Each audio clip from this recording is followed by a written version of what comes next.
the day's over and those thoughts set in, it's when I start to wonder, where do I fit in? Then you remind me that you're holding me tight. You say the past is behind me and it'll be alright.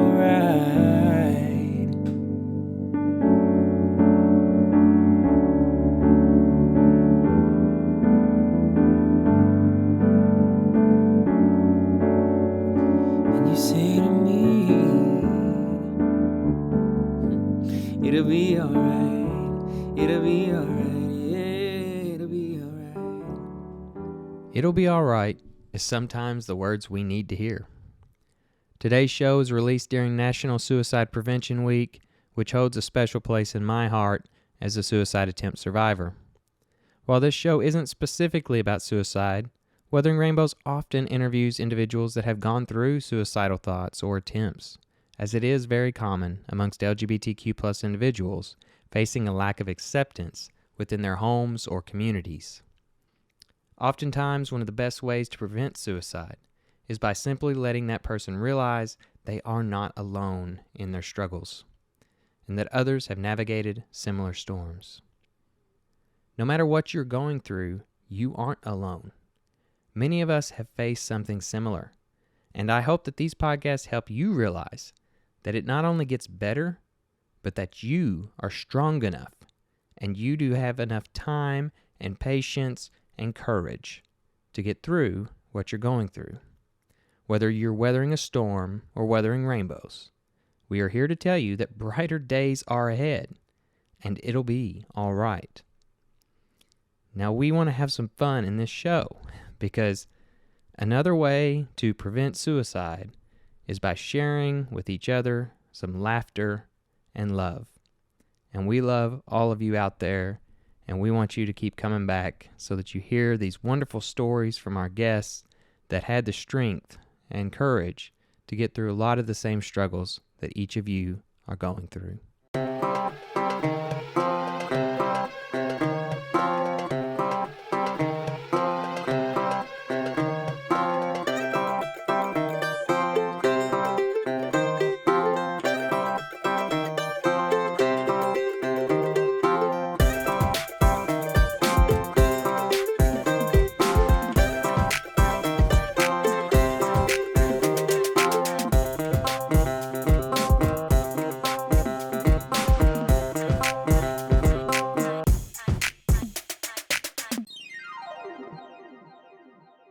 Today we have a very special guest with us that lives right here in Columbus, Ohio, and this is Kyle Cownden. He is a brand champion of Wild Turkey. He is the host of a show called Change the Subject on his Instagram, and he is actually he's helped with the front line of the Black Lives Matter movement here. He's brought food and beverages to the people that are out there on the front lines. So we commend him for everything he's been doing, and I'm going to let him introduce himself to the world. Hi, everybody. I'm Kyle. I've been here in Columbus for the last 6 years. Over the last 6 years, I've done mostly food and beverage-oriented things, so I've been sticking more with the cocktail programs, stuff like that. About a couple years ago, I started getting into the whole Wild Turkey program. So I've been doing that for the last 3 years, doing more of the marketing and branding through the whole state of Ohio.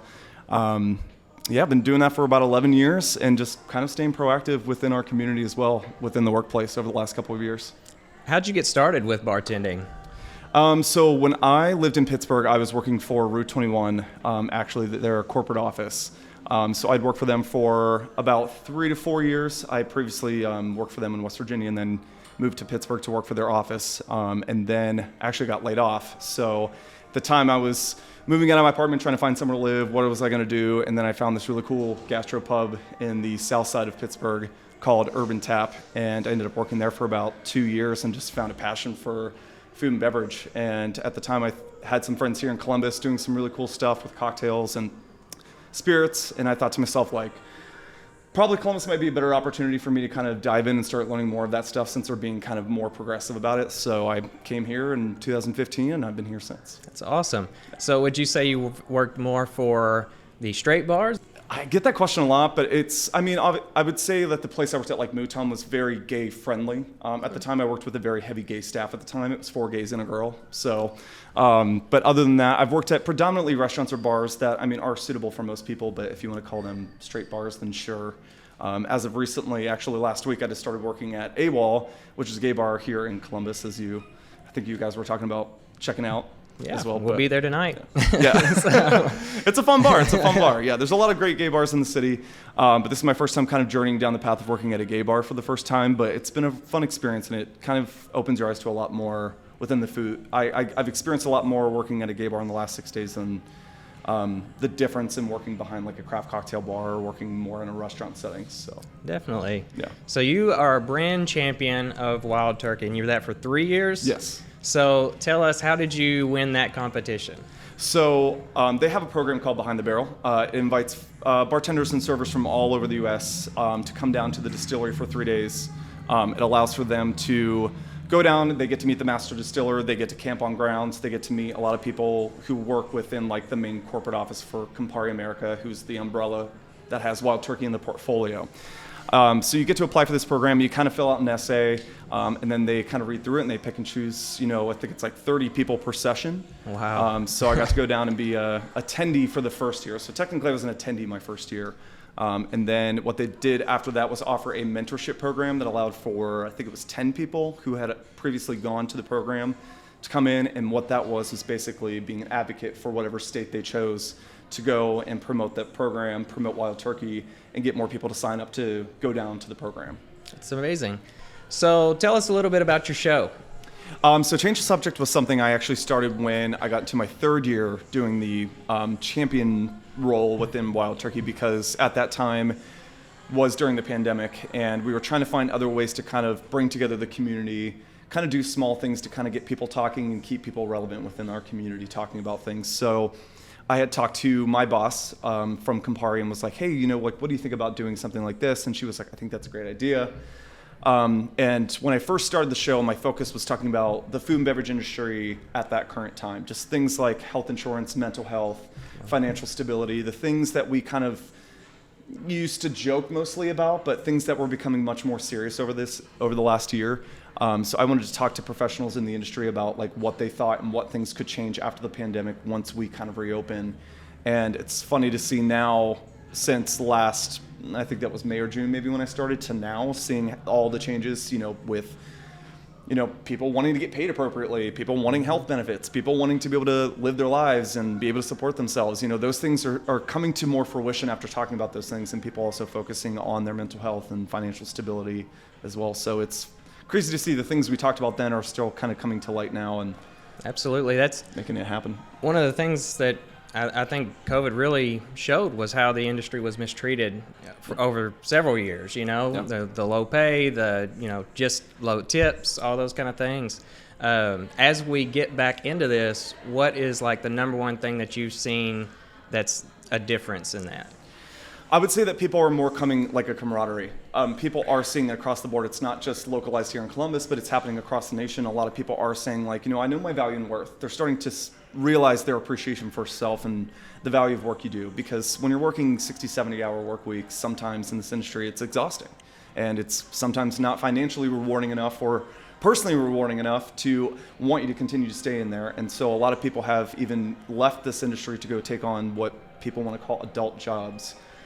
Which I think is just overrated, because I think if you're paying taxes, it's a job. Absolutely. So it's just a matter of now reinstating and kind of rekindling exactly where we want to be in this industry, because there is a passion that we have behind working behind a bar. There's a sense of magic that you have whenever you get back there and you're learning these skills in this trade. But again, you want to feel that those things are just as appreciated as somebody who's working a 9-to-5 job, getting paid a high salary and great benefits, and can go out on the weekends and things like that we don't get to enjoy. And so it's kind of just really reevaluating what it is that we need for ourselves when we are working in this industry, and making that a staple now, making that the permanent thing that we do. I agree with you. I mean, it's it's a job, and it shouldn't be talked down about or anything, because that's like, it's not fun coming home at 5 a.m. every night and then having to, sleep throughout the day and then redo yourself that night, so I get it.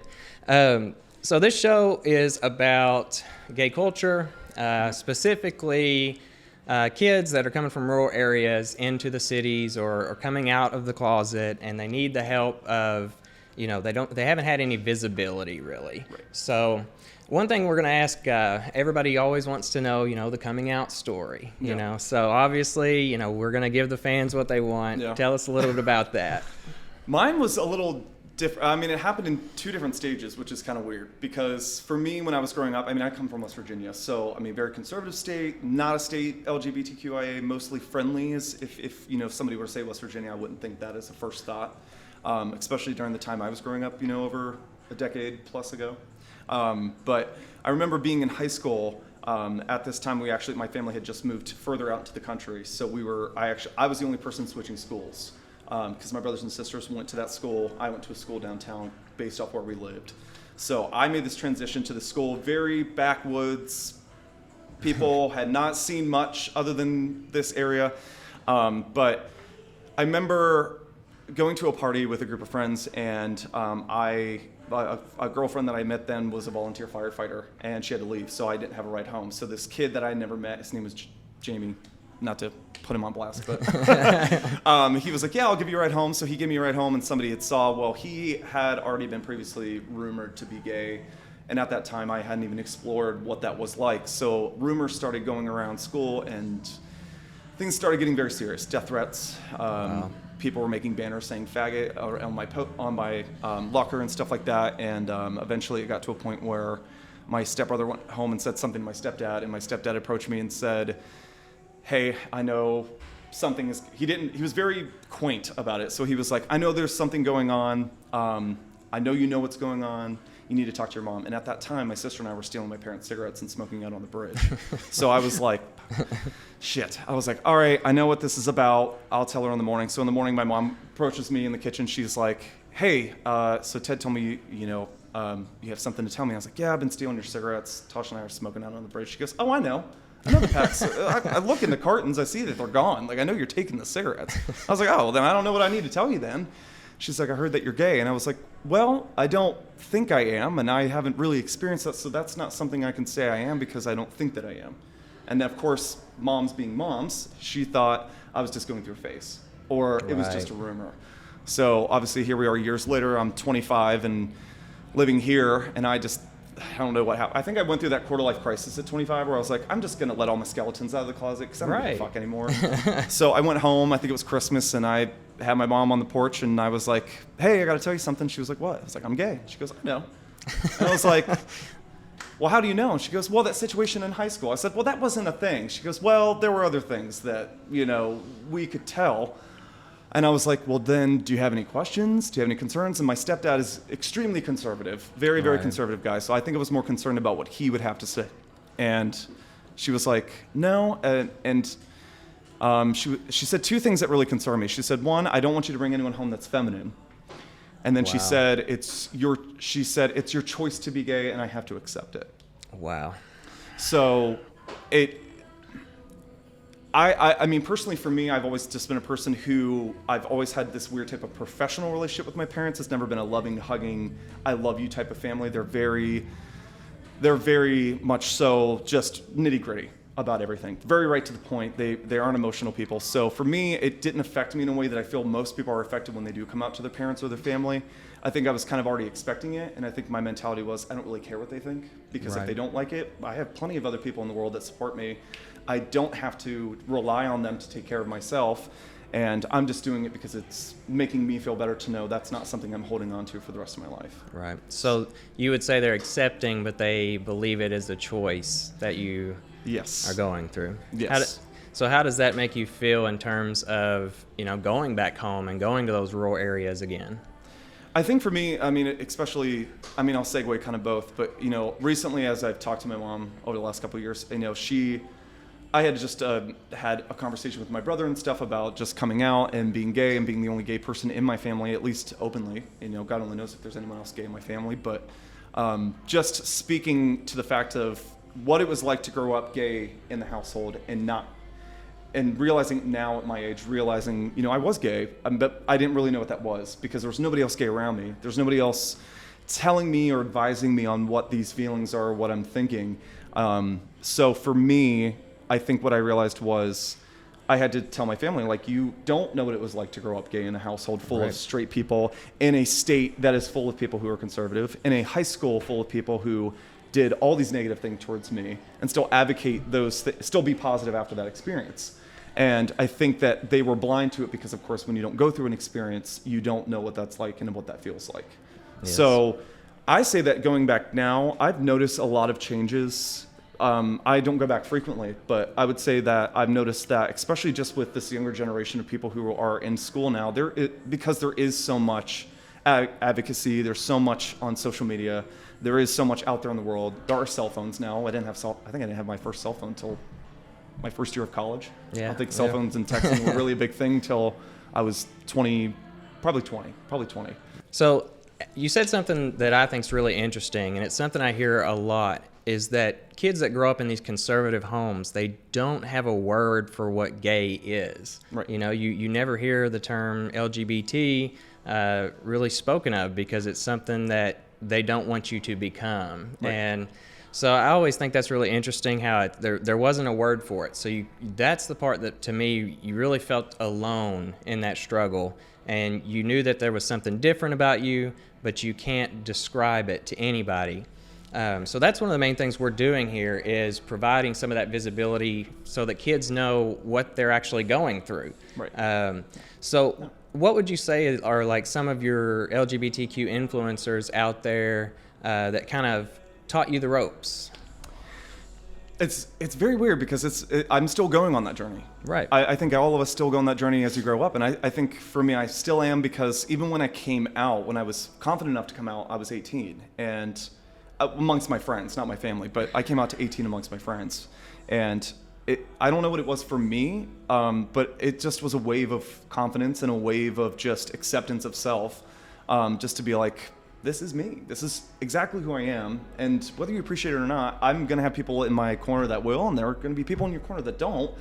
I know that's a very hard lesson to learn, especially in an immediate moment. But, once I kind of got into college and stuff, I was still in West Virginia, so that still wasn't fully happening yet. But once I moved to Pittsburgh, I started seeing drag shows, drag queens. Yes. There are gay bars. There are gay bars in West Virginia, but there are gay bars that are definitely places people are going to visit. And so I didn't really start having advocacy for like people who I envisioned myself to lean after until honestly almost the last 3 years. That's great. Yeah. So what advice would you give to those that are still in those rural areas, may have conservative parents? What advice would you give them to get through that? I would say to continue to explore how you feel about yourself. Allow for yourself to let those feelings come in, and don't be afraid of them. Don't be afraid. It can be very difficult when you're 12 or 13 and these feelings are coming to fruition, and you're starting to think like, if I come out to my family and don't accept me, where am I going to go? That's the biggest concern that happens, especially in these rural areas, is families who don't accept you throw you into homes or these Christian camp things that we keep hearing about. And so it's hard. It's very hard. But the best thing to do is to, find advocacy. Talk to your guidance counselors. That's a big thing. I found in my guidance counselor was the first person that I was able to talk to. I think there are available resources online. There's, the Trevor Project. There are things that you can definitely find resources online. And even just have open conversations with your friends, because that's, I feel, the first basis of just understanding, these are people that are going to be lifelong people. Your family could, these are your chosen family. It's not your actual family, because your actual family can disown you or dislike you, and that can be very hard and it can be disheartening. But, your chosen family is always going to be there and accept you no matter what. They don't care if you put makeup on or wear heels or whatever, so. So you talked a little bit about having this chosen family, mm-hmm. and I think that's something we all experience. There's blood, but there's also this family that each person in gay world, to me, teaches something a little different. Something a little bit different that helps you along that, what I call the rainbow trail. Your journey to becoming fully open and true to yourself.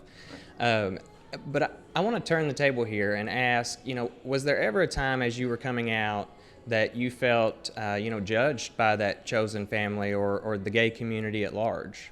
Yeah, I definitely feel that it's still happening today. A big part of our community today has, subcategorized certain people in our community. When you say twink or twonk or bear or otter or those things, you're subcategorizing those people into those things because honestly, we pass judgment onto people because we don't understand something. So for us to understand it, we need to make it into these things that we can easily understand.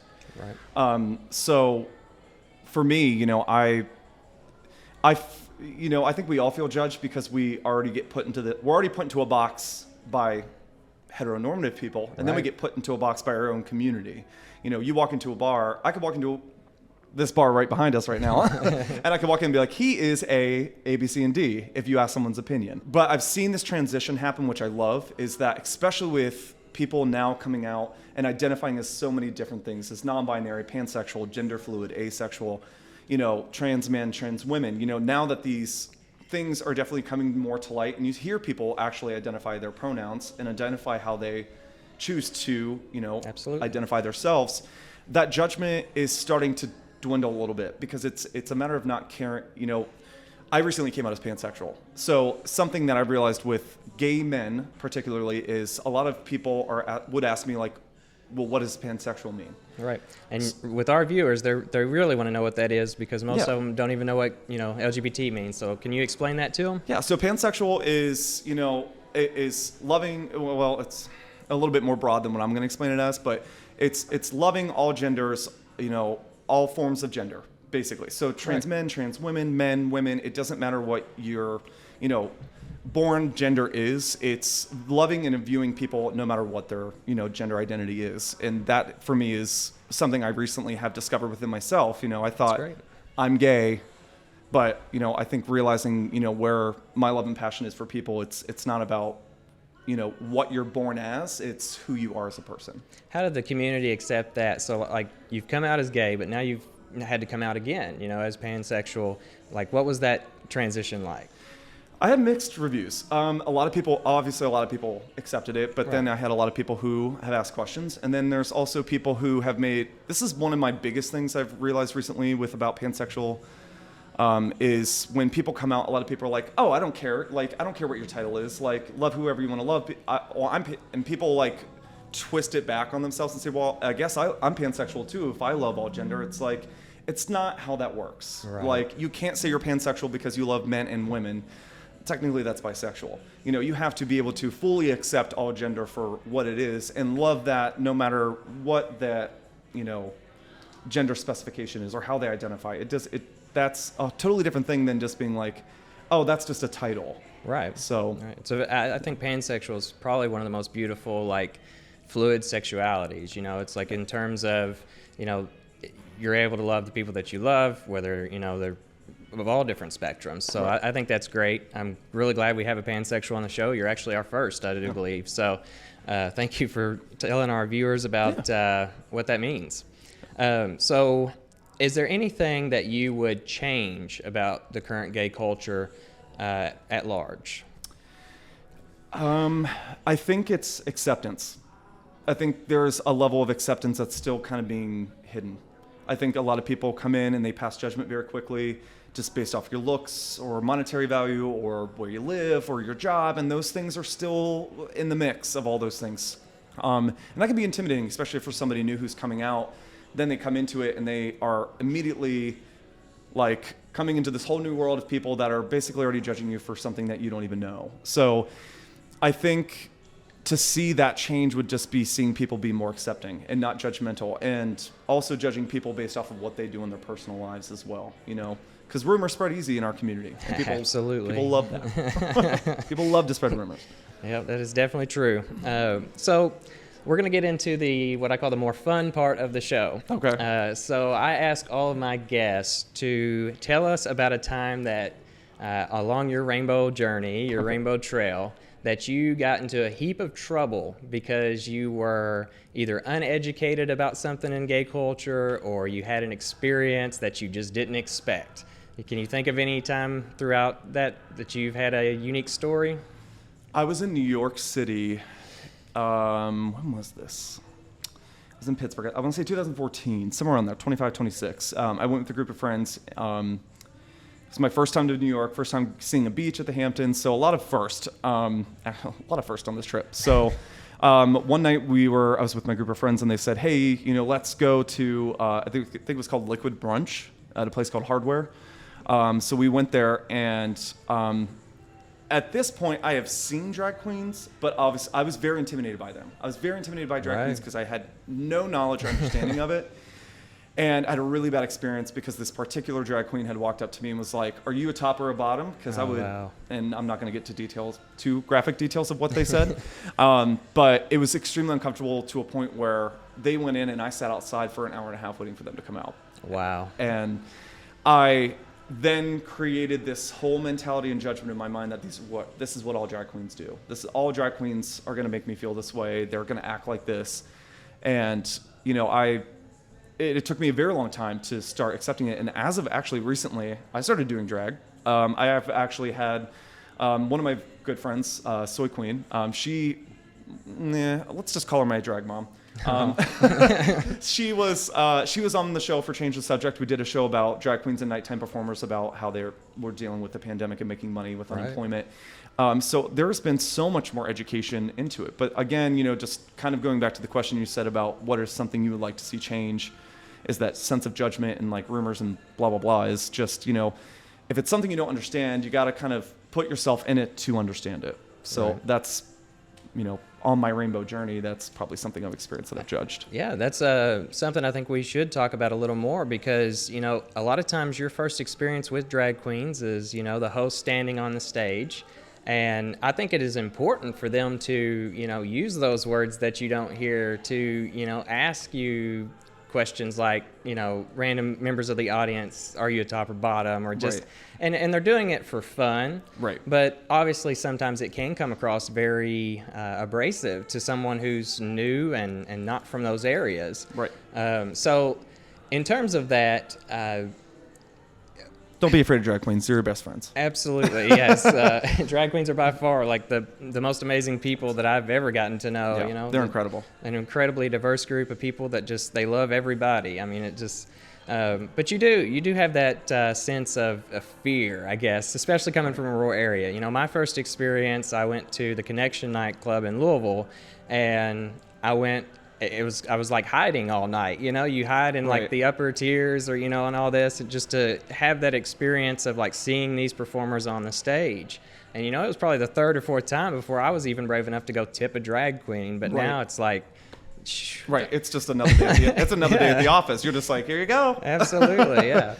So that's where, half my money I feel like goes is tipping drag queens at this point. But well, also, I mean, not only do I identify as pansexual, but I also identify as non-binary. So non-binary obviously can mean, you're it's not a gender fluidity thing. It's more so that you appreciate and view the values of your masculinity, but also your femininity as well.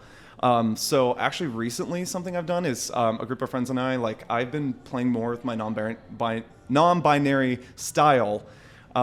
So I went out, wore like a suit jacket and a tank top and a pair of stilettos, and love it. I probably didn't feel more comfortable than I feel today wearing a cutoff and a pair of booty shorts because I'm working at a gay bar tonight. But that is great. Yeah, I mean, but it's again, you're putting yourself in uncomfortable situations. But again, like you start to just, it's a different thing. It's a totally different situation when you start doing the things you're uncertain about and you just do it. Then it's just enlightening. So were you a natural walking in those stilettos, or was honey.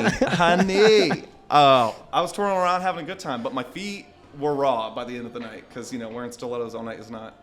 Absolutely. Kudos to anyone, drag queens, women, anyone who wears heels, because it's not easy. It is difficult, that is for sure. It's not easy. Tell us about your first, have you already performed as a drag queen? I have, yeah. So tell us about that first experience. Okay, so my drag queen name is Carrie Bustubs. Love it. Yep. Working in the industry, so Carrie Bustubs. I had a good friend who was like, I talked to them and I was like, hey, the year prior, whenever I did the show and Change the Subject, it was the first time I was ever put in drag. But I was like, I'd love to do it once. I'd love to just say I performed once. So I had a good friend who was like, yeah, I'll help you put everything together and get you set and everything else. And I watched probably like videos for almost a month and bought all this makeup, all these clothes, and was like in the mirror every day, face raw, because you don't know how to take all that makeup off your face. But first time I did it was actually I did So Emotional. So on RuPaul's Drag Race there was a episode, I forget, Sasha Delors. She took her wig off and the roses came out. I put condoms under my wig, and I was going to do an ode to her. And I get on the stage, and as soon as the song starts, I go to turn around, the wig comes off, and all the condoms fell all over the stage. And I just picked my wig back up, and I just kept going. You gotta keep the show going. Yeah, can't stop. I get that. Totally. I can't have a bartender on the show without asking for your suggested cocktail. So my favorite cocktail is a caipirinha. So it's Brazil's number one cocktail. If you ever go to Brazil, they're always going to, you could probably go to any bar and they're going to make it for you. But it's made with cachaça, which is basically like a rum spirit made with cane sugar. And then basically how I make it is I take a whole lime, cut it in fours. You just throw it into a glass. Well, you throw it into a shaker tin with the cachaça, and then you just throw in, I do brown sugar cube. You just muddle it up, you shake the shit out of it, and then I call it a trash pour. You just trash pour all of it into a glass, and then you just drink it. Nice. And it's so delicious and refreshing. It would be perfect for a day like today. There you but go. It's probably my favorite cocktail that I've ever had. So we have a lot of Kentucky viewers, and obviously Kentucky's a bourbon state. Right. Well, I did with Wild Turkey, so. Yeah. So. I mean, as far as like bourbon drinks, I mean, old fashions in Manhattan's are great. Boulevardier is phenomenal. If you've never had one, that's you can use any bourbon.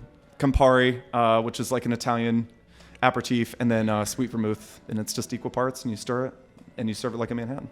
Or you can serve it on the rocks. I mean, you could drink it either way. But well, thank you so much, Kyle, for being on the show. Yeah, we admire so much about what you're doing with, the show you've got and the things you've done with Black Lives Matter. And thank you for the recipes you've given us. I'm sure that there's going to be a lot of viewers that go out and try those tonight. So thank you so much for being on the show.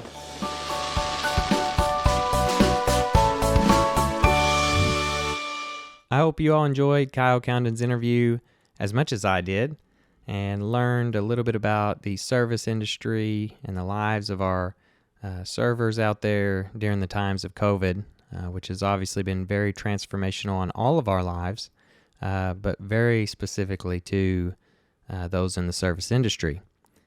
Today I wanted to do the Sunset Clarity segment a little different, in which I wanted to tell a story about how the service industry employees can really be heroes. So this is that segment, and I hope you enjoy it.